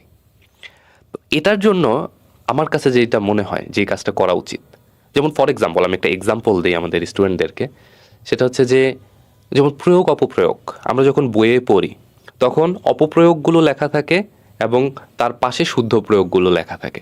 এখন আমরা পড়ে যাই, হ্যাঁ, আমরা পড়ে যাই, অপপ্রয়োগটা মনে মনে মানে মনে মনে পড়ি বা জোরে জোরে পড়ি, সেটা আমরা পড়ি, তারপর যেটা শুদ্ধ প্রয়োগ সেটা পড়ি। এটা করতে গিয়ে যেই কাজটা হয়ে যায়, আমাদের সাবকনশিয়াস মাইন্ডের দুইটাই ঢুকে গেছে। দুইটাই ঢুকে যাওয়ার কারণে ওই যে অপশনে আমি যখন পাবো তখন ভুলটারে দেখলে মনে হয় আর এটা তো পড়ছিলাম, এটাই কি মানে কি, আমি কনফিউজড হয়ে যাচ্ছি। এজন্য যেটা করতে হবে সেটা হচ্ছে শুধু শুদ্ধগুলো পড়তে হবে, শুধু শুদ্ধগুলো পড়তে হবে। এটা আমি একটা এক্সাম্পল দিলাম। আরও একটা এক্সাম্পল দিই, ধরেন আপনি একটা এমসিকিউ পড়তেছেন। এখন ওই এমসিকিউটা সম্পর্কে আপনার ভালো আইডিয়া নাই বা আপনি ওটা সম্পর্কে আইডিয়া করতে পারবেন না। এখন জব সলিউশন পড়ার সময় এই কাহিনীটা হয় মেনলি। ধরেন একটা এমসিকিউ আছে, সেটা যে কোনো সাবজেক্টের হোক, জিকে হোক, ইংলিশ হোক, যে কোনো সাবজেক্টের হোক, এমসিকিউটা আপনার সামনে আছে, 4টা অপশনও আছে, উত্তরটা আপনি ঢাইকা ঢাইকা নিজেকে যাচাই করার চেষ্টা করতেছেন। এখন ওই এমসিকিউটা যদি আপনার কনফিডেন্টলি জানা না থাকে, ওইটার উত্তর অপশন দেখে আপনি দিবেনই না। ওইটার উত্তর আপনি যেটা দিবেন সেটা হচ্ছে যে আপনার কনফিডেন্স যদি থাকে তাহলে আপনি উত্তর দেন, তারপর মিলান। সে তখন ভুল হলেও সমস্যা নাই, তখন ওইটা আপনি শুধরায় যাবেন। কিন্তু আপনি যখন 4টা অপশন অ্যানালাইসিস করে ভাইঙ্গা ভাইঙ্গা পইরা পইরা দেখা তারপর একটা থ্রো করতে যাবেন, তখন দেখবেন যে এই কোশ্চেনটা হুবহু এই কোশ্চেনটাই যখন পরীক্ষায় আসবে বা এটার মতনই একটা কোশ্চেন পরীক্ষায় আসতেছে, তখন আপনি কনফিউজড হবেন। কারণ আপনি 4টাই দেখে আসছেন, এই জন্য আপনার চোখের সামনে 4টাই ঘুরবে। এজন্য আপনি যখন নিজেকে যাচাই করেন, নিজে নিজে পড়াশোনা করেন, তখন এক্সাক্ট জিনিসটা পড়বেন। যেমনটা আমরা বলতেছিলাম, শুধু শুদ্ধ প্রয়োগ পড়েন। আপনি যখন এমসিকিউ পড়তেছেন তখন একদম এক্সাক্ট শুদ্ধ অ্যান্সারটাই পড়েন, আশপাশের ভুল অপশনগুলো না দেখেন। এটা আমি স্টুডেন্টদেরকে সাজেস্ট করব। আচ্ছা, আরেকটা বিষয়, বিসিএস এর ফিল্ড হয় 200 মার্কসের। এখন অনেকে যারা প্রথমবার বিশেষ করে দেয়, অনেকে হচ্ছে 200টা দাগায় আসে, অনেকে হচ্ছে আবার মানে বুঝে না আসলে কতগুলো অ্যান্সার করা উচিত। সো যদিও এটা পার্সন টু পার্সন ভেরি করবে, সো আসলে এটার কোনো, সে নিজে কিভাবে ডিসিশনটা মেক করবে আমার আসলে কতগুলা অ্যান্সার করা উচিত, এটার কোনো, তার কোনো সাজেশন কি?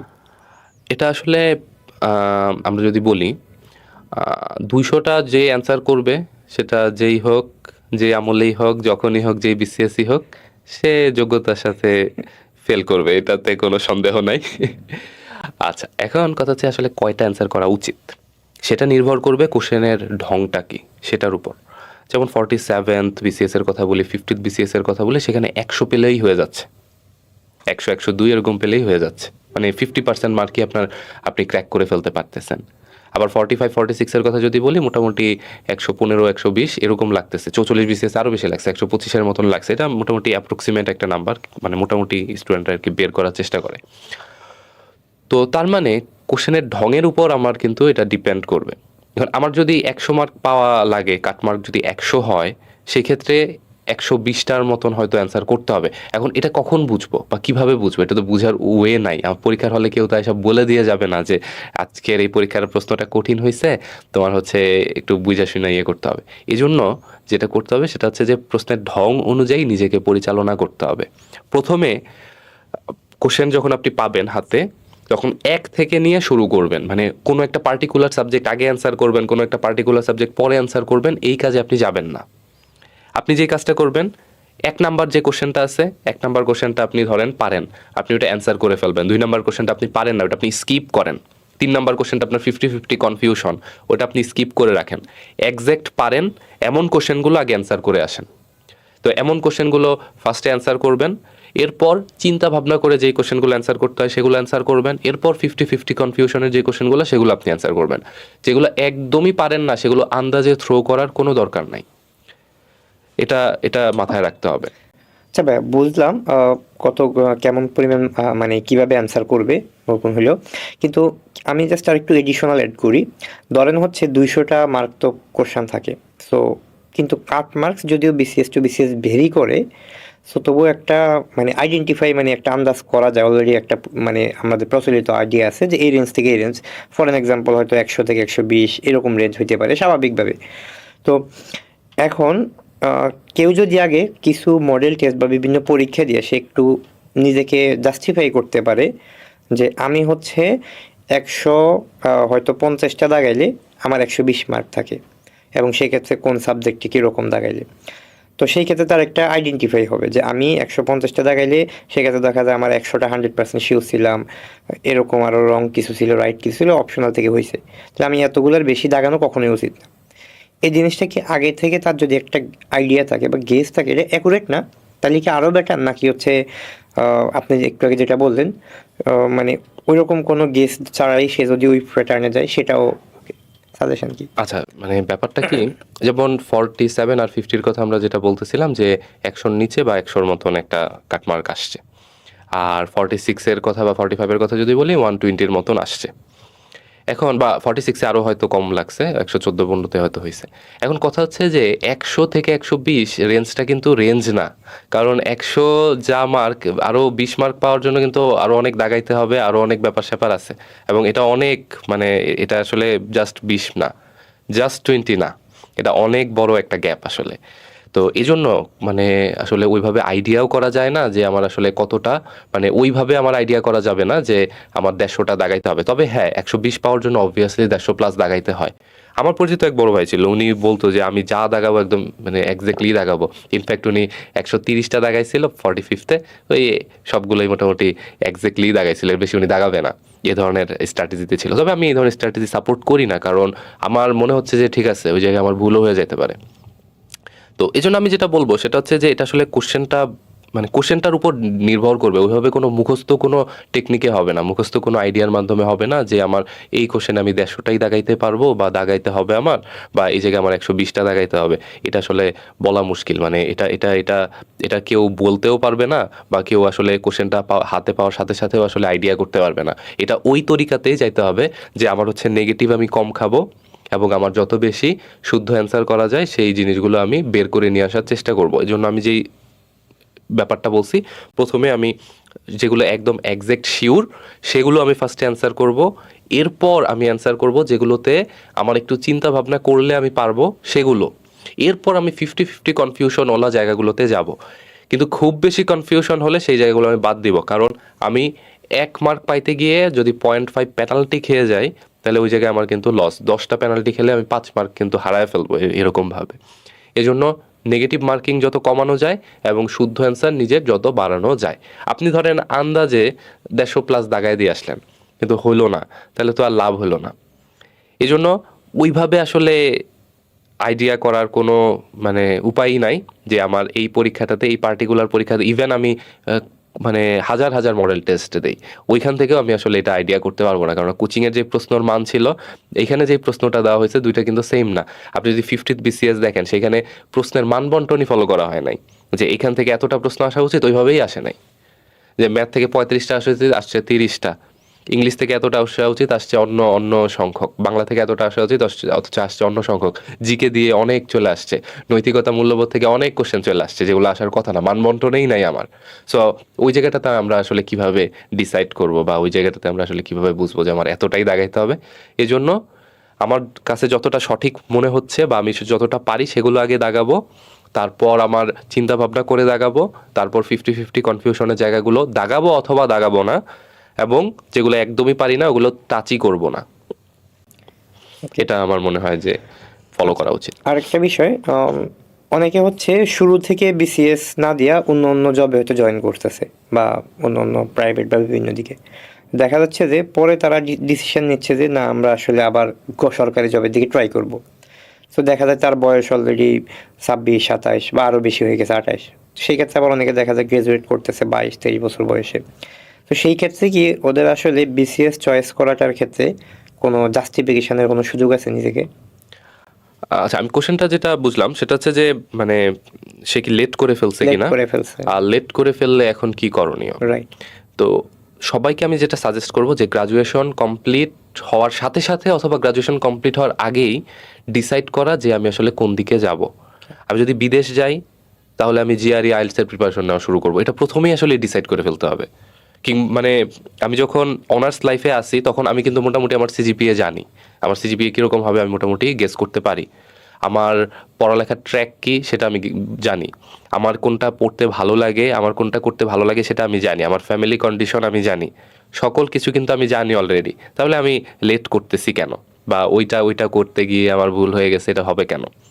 এই জন্য অনার্স শেষ হওয়ার আগেই কিংবা অনার্স শেষ হওয়ার সাথে সাথেই আমাকে ডিসাইড করে ফেলতে হবে যে আমি এই দিকে যাব। এই দিকে গেলে যদি কেউ গভর্নমেন্ট জবের দিকে আসতে চায়, যে আমি যে কোনো একটা গভর্নমেন্ট জবে আসবো, সেটা বিসিএস হোক কিংবা 9 গ্রেডের কোনো জব হোক বা নিচের কোনো গ্রেডের জব হলেও আমি গভর্নমেন্ট জবে আসব, তখন সে তার মাইন্ডসেট ওইভাবে ফিট করে ফেলবে, সে টেবিলে বসে যাবে, 8 থেকে 10 ঘন্টা সে টেবিলে বসবে। আমি যেটা প্রথমেও বলছি এবং বারবার জোর দিয়ে বলতেছি, এটার চাইতে মোটিভেশন আর কিচ্ছু নাই, এটার চাইতে মোটিভেশন আসলে আর কেউ দিতে পারবে না, এটা সত্য কথা। কেউ বলে না আসলে হার্ডওয়ার্ক যে করতে হবে, এই কথাটা কেউ বলে না, কারণ এখানে মেধার কোনো ব্যাপার নাই। আপনি বাংলা সাহিত্যর কিছু জিনিস পড়তেছেন, এখানে আপনি কি মেধা খাটাবেন? আপনি জিকের জিনিসগুলো আপনার আপ টু ডেট থাকতে হবে, এখানে আপনি কি মেধা খাটাবেন? হ্যাঁ, মেধা আপনি যেমন খাটাচ্ছেন যে আপনার এআই সম্পর্কিত নলেজ আছে, আপনি ওইটা দিয়ে জিকেটা তাড়াতাড়ি পড়ে ফেলতে পারতেছেন, আপ টু ডেট আপনার থাকতে হবে নিউজ পেপারের মাধ্যমে, সেটা অন্যজন 2 ঘন্টায় করে আপনি 10 মিনিটে করে ফেলতে পারতেছেন, এটা মেধা হইতে পারে। কিন্তু আলটিমেটলি জিনিসটা তো পড়তে হবে, আপনার নলেজে আসতে হবে। তার মানে এখানে মানে মেধার চাইতে হার্ডওয়ার্কের গুরুত্বটা কিন্তু বেশি। তো আপনাকে যেটা করতে হবে সেটা হচ্ছে যে টেবিলে বসে যেতে হবে প্রথম থেকেই, মানে প্রথমেই ডিসাইড করে ফেলতে হবে, প্রথমেই বসে যেতে হবে, এবং এভাবে বসতে হবে 6 মাস থেকে 1 বছর। এটা পার্সন টু পার্সন ভ্যারি করবে, যে আমার প্রিপারেশনটা আমি একটা জায়গায় নিয়ে আসছি, গুছায় ফেলতে পারছি, এটা আমি এনশিওর করলাম। এবং আপনাকে আসলে দুইভাবে প্রিপারেশন নিতে হবে গভর্নমেন্ট জবের প্রিপারেশন যদি আপনি নিতে চান। একটা হচ্ছে বিসিএস, এবং এটার সাথে আইবিএ প্যাটার্নের কিছু জব আছে, তো ওগুলোর সাথে যেমন বিভিন্ন জায়গায় অ্যাসিস্ট্যান্ট ডিরেক্টরের এক্সামগুলো, তো সেইগুলোর জন্য আপনি একটু প্রিপেয়ার্ড থাকবেন। সেটার জন্য আপনার জাস্ট এক্সট্রা একটু কাজ করতে হবে, ইংলিশটা নিয়ে একটু কাজ করতে হবে এবং ম্যাথটা নিয়ে একটু কাজ করতে হবে আইবিএ প্যাটার্নের। বাদবাকি সব কিছু সেম, জাস্ট এই দুইটা জায়গায় আপনার কাজ করলেই হয়ে যাবে। তো এভাবে আপনি 6 মাস থেকে পার্সন টু পার্সন ভ্যারি করবে, 1 বছর পর্যন্ত আপনি যদি প্রিপারেশন নেন, আই ক্যান অ্যাসিওর ইনশাল্লাহ অবশ্যই আপনার একটা গভর্নমেন্ট জব 1 বছর পর, একটা না একাধিক গভর্নমেন্ট জবে আপনি আসলে নিজেকে দেখতে পাবেন ইনশাল্লাহ। এখন কথা হচ্ছে আপনি দেরি করেই ফেলছেন সামহাও, আপনার নিতে লেট হয়েই গেছে, তখন আপনি আসলে কি করবেন? সেই ক্ষেত্রে আসলে খুব টাফ। আমাকে গতকালকেও 2-3 জন প্রশ্ন করতেছিল এটা। ছেলেটা হচ্ছে পুলিশে কনস্টেবলে আছে, এখন বলতেছে যে স্যার আমি কি করতে পারি, মানে আমার তো পুলিশের চাকরি বুঝেনি, খুব বেশি পেইনফুল জব, এখন আমি কি করতে পারি? তো আমি যেটা বলবো সেটা হচ্ছে যে সেই ক্ষেত্রেও তোমার চাকরির মধ্যে আপনি যেটা করতে পারেন, যে আপনার চাকরি করতেছেন, চাকরির সব পুরোটা টাইম, যেমন 8 ঘন্টায় কিন্তু চাকরি করতে হয় না আমাদের, মাঝে মাঝে লাঞ্চ ব্রেক থাকে, মাঝে মাঝে কাজের প্রেশার কম থাকে, মাঝে মাঝে ফাইল আসতে দেরি হচ্ছে, মাঝে মাঝে বস আসে নাই আজকে অফিসে, আজকে একটু ফ্রি আছে। তো ওই রকম টাইমটা নিজে থেকে একটু বের করে নিয়ে আসতে হবে। বা আপনি ধরেন অফিসে যাওয়ার সময় আপনার জ্যামের মধ্যে বসে আছেন, ওই সময় আপনি একটু টিডিএফ থেকে দেখে নেন, আপনি নিউজগুলো একটু কাভার আপ করে নেন, আপনি হচ্ছেন গিয়ে একটু ইউটিউবে ভালো ভালো ভিডিওগুলো দেখে নেন, সেই জিনিসগুলো আপনি করেন। আপনি আপনার কাছে যদি বই থাকে, আপনি বই সবসময় বিয়ার করা অত পসিবল না, বইয়ের ধরেন 10-20 পেজ আপনি পিডিএফ করে নেন, মোবাইলে স্ক্যান করে পিডিএফ করে নেন, জ্যামের মধ্যে যাইতে যাইতে ওগুলো পড়েন। আপনি হচ্ছেন গিয়ে ফ্রি টাইমে ওই জিনিসগুলো পড়েন, ওই জিনিসগুলো রিভিউ করেন, এভাবে আপনি করেন। এবং একটু কষ্ট হবে, একটু না বেশ ভালোই কষ্ট হবে চাকরি করে আসলে ওইভাবে প্রিপারেশন নেওয়া। যেহেতু আপনার বয়সও বেশ হয়ে গেছে, 28-29 বছর, অনেকে যেমন গতকালকে একজন আমাকে বলতেছে যে ভাই আমার 1-2 বছর মাত্র বাকি আছে। তো 1-2 বছর বাকি আছে, এখন আমি কি করব? চাকরিও তো ছাড়া পসিবল না। অবভিয়াসলি ছাড়বেন না, আপনার আসলে হারানোর কিছু নাই, আপনি অলরেডি একটা চাকরিতে আছেন। আপনি যদি 4-5 ঘন্টা দিতে পারেন, অনেক কষ্ট হবে, আমি আন্ডারস্ট্যান্ড, কিন্তু এই 4-5 ঘন্টা আপনি একটু দেন। অন্যদের যদি 6 মাস লাগে 8-10 ঘন্টা দিয়ে, সেক্ষেত্রে আমি 4-5 ঘন্টা দিলে দ্বিগুণ সময় লাগবে। ওইটা লাগলেও সেক্ষেত্রে আপনি প্রিপারেশন নেন। প্রিপারেশন কেন নেবেন না? আপনার যদি মনে হয় যে আপনার একটা ড্রিমের জায়গা আছে, আপনার একটা সুযোগ সুবিধার জায়গা হবে, তাহলে আপনি কেন নেবেন না প্রিপারেশন? আপনার তো হারানোর কিছু নাই। আপনি আপনার চাকরিও করবেন, চাকরির পাশাপাশি প্রিপারেশনও নেবেন। ওগুলোর জন্য সময় বের করে নিতে হয়, সময় বের হবে না। কোনো কিছুর জন্যই আসলে সময় বের হয় না, সুযোগও বের হয় না। ইনফ্যাক্ট আমি যে এখানে কথা বলতেছি, আমার কিন্তু একটা সুযোগ বের করে নিয়ে আসতে হয়েছে। তো এই জিনিসটা আপনি করেন। আপনার যদি তাগিদ থাকে, আপনি নিজের টাইমটা, নিজের পড়াটা, নিজের সুযোগটা আসলে বের করে নিয়ে আসেন। কাজে আমি আপনাকে বলবো, কথাটা সামারি, যে চাকরি ছাড়ার কোনো দরকার নাই। আপনার চাকরি আপনি করেন, ঠিকঠাক মতন করেন, চাকরির ফাঁকে ফাঁকেই কিংবা চাকরিতে যাওয়া আসার ফাঁকে ফাঁকেই অনেকগুলো পড়া কাভার আপ করে ফেলেন। এবং চাকরির বাইরে আরও 4-5 ঘন্টা খুবই কষ্ট হবে, আই আন্ডারস্ট্যান্ড, কিন্তু 4-5 ঘন্টা আপনি একটু দেন, লস তো নাই।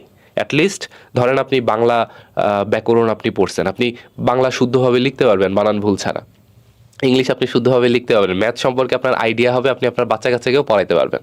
যদি আপনার আল্লাহ না করুক চাকরি নাও হয়, আপনার লস হবে না, লসের কোনো জায়গা নাই। এবার আপনি আপ টু ডেটও থাকতে পারতেছেন, আপনার মনস্তাত্ত্বিক বিকাশটা ওই রকমভাবেই হবে। সো আপনি প্রিপারেশন অবভিয়াসলি নেবেন, অবশ্যই নেবেন। আচ্ছা, এই প্রশ্নটা মোটামুটি বলা যায় শেষ প্রশ্নই বলা যায়। আমি যদি জানতে চাই, যেহেতু ফ্রিলি এবং লিখিত দুইটা ভাগ আছে, সো যেহেতু অনেক স্টুডেন্ট আসলে ফ্রিলি প্রিপারেশন নিতেই তার অনেক চাপ পড়ে যায়, সো আসলে প্রিপারেশনটা কি শুরু থেকে ফ্রিলি এবং লিখিত কম্বাইন্ড হওয়া উচিত, নাকি ফ্রিলি পড়ার পরে যদি আমার চান্স আসে তাইলে আমি লিখিত পড়লাম, এরকম কোনো মানে প্যাটার্নটা কী হওয়া উচিত এবং কীভাবে নিবে? এটা যদি মানে 45-46 পরের প্রশ্ন হইতো, তাহলে আমি বলতাম যে আগে প্রিলি পাস করো, তারপরে রিটেনের জন্য যাও। কিন্তু এখন আসলে মানে কথাটা একটু ভিন্ন হবে, যে 47th BCS এর পর দেখা যাচ্ছে 2 মাস টাইম নাই, 50th BCS মাঝখানে এক মাস রোজা, এইভাবে 2 মাস আছে। সো বেশ টাফ হয়ে যাচ্ছে, বেশ চ্যালেঞ্জিং হয়ে যাচ্ছে রিটেনের প্রিপারেশন। দেখা যাবে যে আমি শুধু প্রিলি পাস করে বসে আছি, প্রিলির মাস্টার হয়ে বসে আছি, রিটেন আমি ফেল করতেছি। ফেল আসছে 46-এ, অনেক মানুষের রিটেনে ফেল আসছে। আমি জাস্ট চিন্তা করি রিটেনে মানুষ কীভাবে ফেল করতে পারে। যদি 450 মার্ক না হয়ে 500 মার্কও হয়, যে 5 মার্কটা যদি আর একটু বাড়ায়ও দেয়, মানে কেউ 900 মার্কের মধ্যে 500 মার্ক কীভাবে না পাইতে পারে? মানে সেখানে তো বানায় বানায় লেখা, ফ্রি হ্যান্ড রাইটিং, সেই জায়গাটাতে কিভাবে না পাইতে পারে, এটা আসলে আমার মাথায় আসে না। তো কারণ ওইটাই, যে আমরা আসলে ওইভাবে প্রিপেয়ার্ড থাকি না। আমরা প্রিলির জন্য অনেক শক্তি ব্যয় করি, আবার একটার পর একটা প্রিলি চলে আসে, যেমন 50 চলে আসছে, 51 চলে আসবে 1 বছর পরে, আবার এইভাবে চলতে থাকবে। আবার যদি স্পেশাল থাকে তাহলে যে টানা কয়েকটা ছিল 48, 49, 47, 50, এগুলো টানা ছিল কয়েকটা। তো এগুলো কয়েক মাস পর পর। এই জন্য প্রিলির মাস্টার অনেকে হয়ে গেছে, কিন্তু রিটেনের প্রিপারেশনটা আসলে ওইভাবে গুছাইতে পারে নাই। তো এই জন্য বর্তমান প্রেক্ষাপটের হিসাবে আমি যদি বলি, প্রিলির সাথে রিটেন সব না, অবভিয়াসলি কিছু কিছু জিনিস আসলে গুছায় ফেলতেই হবে। বিশেষ করে ম্যাথের কথা আমরা বলবো, ম্যাথে আসলে প্রিলি এবং রিটেনের আলাদা কোনো পড়াই নাই, স্টুডেন্ট এটাই বুঝে না। যেমন স্টুডেন্টরা যেটা করে সেটা হচ্ছে যে কাউকে বলে যে আমার জন্য একটা ম্যাথের ভালো একটা গাইড সাজেস্ট করেন, কেউ বলে যে অমুক গাইডটা তুমি পড়ো, অমুক গাইডে আবার শর্টকাট থাকে, শর্টকাট এমসিকিউতে লাগবে। আমি জীবনে কোনো শর্টকাট পড়ি নাই, আমি ম্যাথের মাস্টারি করি 8-9 বছর যাবৎ, বুয়েটে টিকার পর থেকে আমি করতেছি। আমি জীবনে শর্টকাট কোনো ফর্মুলা মুখস্থ পারি না, ঠিক আছে, এটা সত্য কথা বললাম সবার সামনে। সেটা হচ্ছে যে শর্টকাট জিনিসটা আপনার কী কাজে লাগবে। আপনি অলওয়েজ মনে রাখবেন, ম্যাথ শিখতে হয় একদম ফাউন্ডেশন থেকে, একদম কোর থেকে, একদম বেস থেকে। আপনার মানে ওই শর্টকাট দিছে, শর্টকাটভাবে আপনি করবেন, এর জন্য টাইম কম লাগবে, স্যার ওই জন্য কোশ্চেনটা সেট করে নাই এক্সামে। আপনি স্বাভাবিকভাবেই করবেন, স্বাভাবিকভাবে করতেই আসলে ওই টাইমটা লাগবে, এই জন্য কোশ্চেনটা দেওয়া হয়েছে, ওই জায়গায় সেট করা হয়েছে। তো কোনো শর্টকাট ফলো করার দরকার নাই, আপনি একদম বেস থেকে সব কিছু বুঝবেন। এবং ম্যাথের প্রিলি রিটেনের পড়া আলাদা বলতে কিছু নাই, একই পড়া আপনি প্রথমে কাভার আপ করে ফেলবেন। এরপর আমরা বলতেছিলাম ইংলিশ পত্রিকার কথা, যেটা আমি অলরেডি ব্যাখ্যা করছি কেন ইংলিশ পত্রিকাটা বেশি গুরুত্বপূর্ণ। এখন এআই দিয়ে হোক বা হার্ড কপি হোক কিংবা অন্য অনলাইনের মাধ্যমে হোক, আপনি ইংলিশ পত্রিকা পড়লেন। এখন এই ইংলিশ পত্রিকা পড়ার মাধ্যমে আপনার কিন্তু ইংলিশের নলেজ অনেক বেশি বেড়ে গেছে। ইংলিশে আপনি লেখার স্টাইল, লেখার ঢংটা আপনি ধরে ফেলছেন। ইংলিশে আপনার ভোকাবুলারি অনেক এনরিচড হয়েছে। এটার পাশাপাশি আপনি বাংলাদেশ অ্যাফেয়ার্স, ইন্টারন্যাশনাল অ্যাফেয়ার্সেও কিন্তু আপনার ইফেক্টিভিটি বেড়ে গেছে। তো এই যে পত্রিকা পড়তেছেন, পত্রিকা পড়ার কারণে একটানা অনেকগুলো কাজ কিন্তু হয়ে গেছে। বিশেষ করে ইংলিশ পত্রিকা পড়ার কারণে আপনার কিন্তু অনেকগুলো কাজ হয়ে গেছে অ্যাট এ টাইম, মানে অ্যাট এ টাইম অনেকগুলো কাজ হয়ে গেছে, আপনি নিজেও জানেন না অনেকগুলো কাজ যে হয়ে গেছে। এটা আপনি একটু কাভার, মানে এটা আপনি করলে মানে অ্যাট এ টাইম আপনার বাংলাদেশ অ্যাফেয়ার্স, ইন্টারন্যাশনাল অ্যাফেয়ার্স, রিটেনের মোটামুটি একটা প্রিপারেশনে আপনি চলে আসবেন, আপনি নিজেও জানেন না এটা যে চলে আসছেন। আর প্রিলি প্রিপারেশন তো হচ্ছে। আর সায়েন্সটা আপনি একটু গুছায় রাখতে পারেন এটার পাশাপাশি, সায়েন্সটা একটু প্রিলি থেকেই গুছায় রাখেন। এবং সায়েন্সের ব্যাপারটাও ম্যাথের মতোই, যে প্রিলি এবং রিটেনের আসলে আলাদা খুব একটা ফারাক নাই। প্রিলির সময় আপনি যেই পড়াটা পড়বেন সায়েন্সের, সেটা শর্টকাটে না পড়ে সেটা একটু বড় করে পড়ার চেষ্টা করেন, সেটা একটু ডিটেলসে বুঝে পড়ার চেষ্টা করেন, তাহলে আপনার প্রিপারেশনটা স্বয়ংসম্পূর্ণ হবে। এভাবে আপনি অ্যাট এ টাইম খুব বেশি প্রেশার না নিয়ে, যেমন মনে করেন ম্যাথ আপনার প্রিলির জন্য পড়তে হতো, সায়েন্স আপনার প্রিলির জন্য পড়তে হতো, সো ওই দুইটা তো আপনার পড়তেই হতো। এটার পাশাপাশি আপনি নিউজ পেপার তো আপনার পড়তেই হতো, ইংলিশ নিউজ পেপারটা আপনি পড়ার কারণে দেখা যাচ্ছে যে ইংলিশটাও আপনার কিন্তু কাভার আপ হয়ে গেছে। এইভাবেই স্ট্র্যাটেজিক্যালি আগানোর মাধ্যমে অ্যাট এ টাইম আপনি প্রিলি প্লাস রিটেনের একটা কম্বাইন্ড প্রিপারেশন কিন্তু নিয়ে ফেলতে পারেন।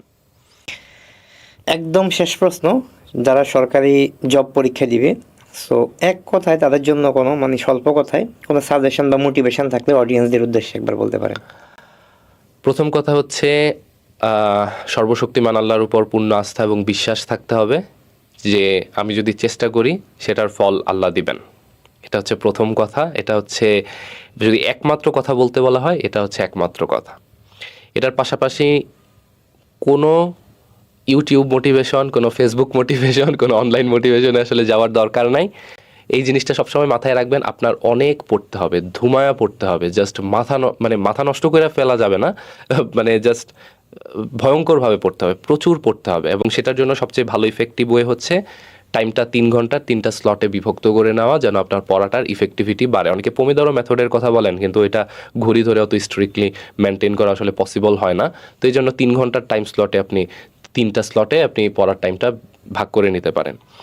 আপনার জীবনে অনেক ব্যর্থতা আসবে, ব্যর্থতা আমাদের সবার জীবনেই আছে। অনেক পরীক্ষায় আমরা ফেল করি, অনেক পরীক্ষায় গিয়ে আবার আমরা ফার্স্ট হয়ে যাই। ওই সেম টাইপের ধরেন, ইভেন আমি এমনও দেখতে পাইছি যে 45তম বিসিএসে অ্যাডমিন ক্যাডারে খুব ভালো একটা পজিশনে তার আসছে, কিন্তু 46 বিসিএসে প্রিলিমিনারিতেই সে ফেল করছে। কাজে এটা এটা খুবই কমন একটা জিনিস। হতাশ হবেন না নিজেকে নিয়ে, নিজের যে স্ট্রেংথগুলো আছে, উইকনেসগুলো আছে, সেগুলো নিয়ে কন্টিনিউয়াস কাজ করতে থাকেন। ইনশাল্লাহ ইনশাল্লাহ অবভিয়াসলি সফল হবেন যদি আল্লাহর উপর ভরসা রাখেন। ধন্যবাদ ভাইয়া। Thank you.